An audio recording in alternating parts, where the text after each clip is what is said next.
Hello, welcome back to the Breaking News Update. My name is Jimmy Boyd, and you were watching Boyd News. I want to thank you so much for tuning in today. All right, guys, got a major update coming out whether the U.S. is going to sanction Russia or not. And for several weeks now, we've been hearing that U.S. Senator Lindsey Graham and also U.S. Senator Richard Blumenthal are putting together a sanctions package and trying to push it through Congress. If it gets passed, this would impose 500% secondary tariffs onto any nations that purchase oil from Russia. This would negatively impact China and India, but at the same time, this would force Russia to potentially end this war as they would not be able to sell a good majority of their oil.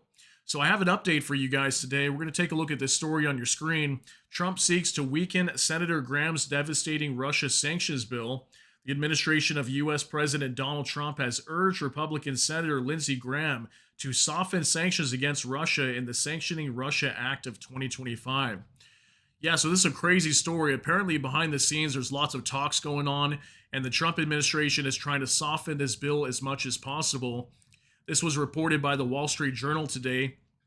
They were stating that reports at the White House officials were recently contacting Graham's office, pressing for changes to the bill's sanctioning provisions.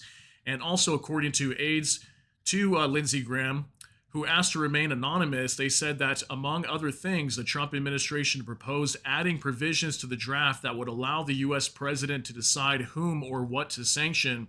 And I thought that was very interesting. I mean, why does Trump need to be able to decide who's going to sanction who? Like, why don't they just pass this bill, sanction Russia, and get this war over with?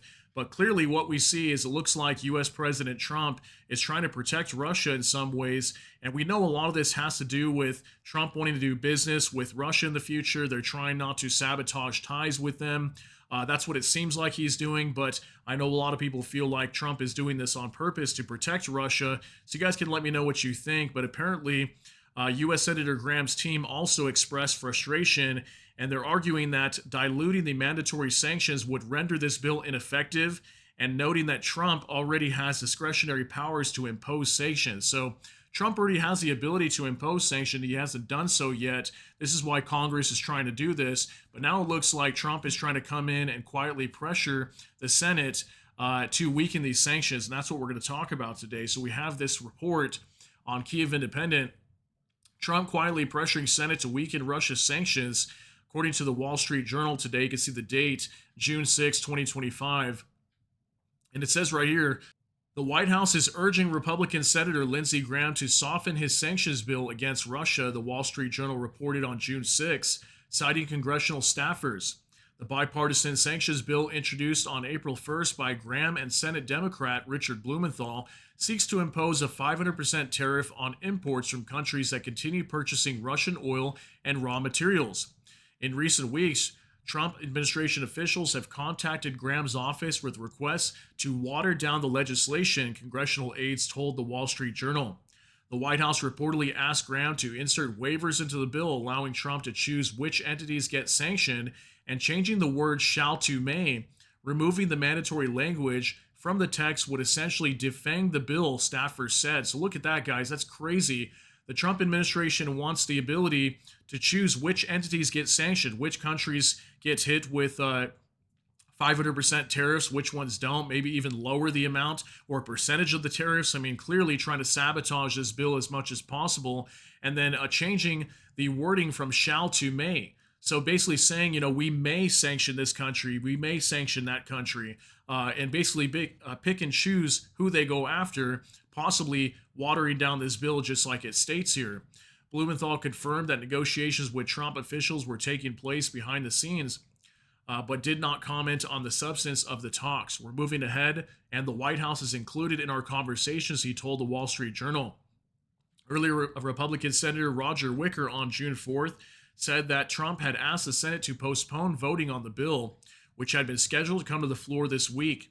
In a joint press conference alongside German Chancellor Friedrich Merz on June 5th, Trump said lawmakers were waiting for his approval before advancing the sanctions bill. They'll be guided by me. That's how it's supposed to be, Trump said. They're waiting for me to decide on what to do.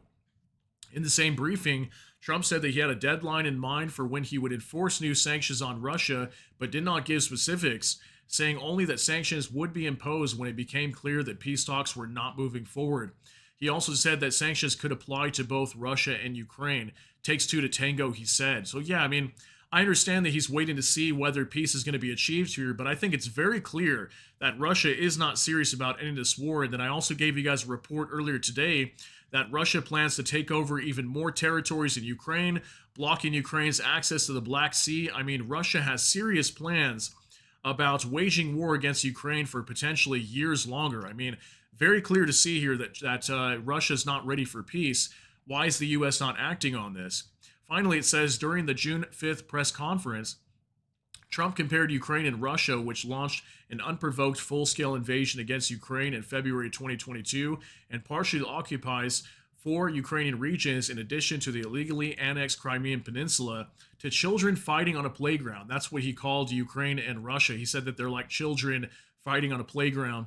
And he was quoted here saying that sometimes you're better off letting them fight for a while and then pulling them apart. He said, Trump has repeatedly threatened to impose sanctions on Russia if he does not see progress in peace negotiations between Kyiv and Moscow. He has never followed through on any of these threats, okay? So we can see here clearly, even just based on this statement, the way he sees this war. He doesn't call Russia the aggressor. He doesn't say that Russia started this war.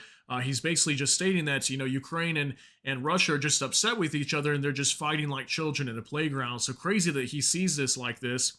And then, on top of this, with all this information we're hearing about this bill and everything, it looks highly likely this bill could be, dead in the water before it even gets started, especially if Trump has his hand in this and is able to get some provisions done to this bill. So don't expect this thing to be effective in any way if Trump is able to get what he wants. But we know that this bill, if it were to go through properly with 500% secondary tariffs on any nation purchasing Russian oil and other commodities, this could definitely force Russia to end it, okay? So I just wanted to give you guys an update on what's going on with this situation here. And looks like the White House is trying to make some changes to this bill. We'll see what happens. If I get more updates, I'll let you guys know at a later time.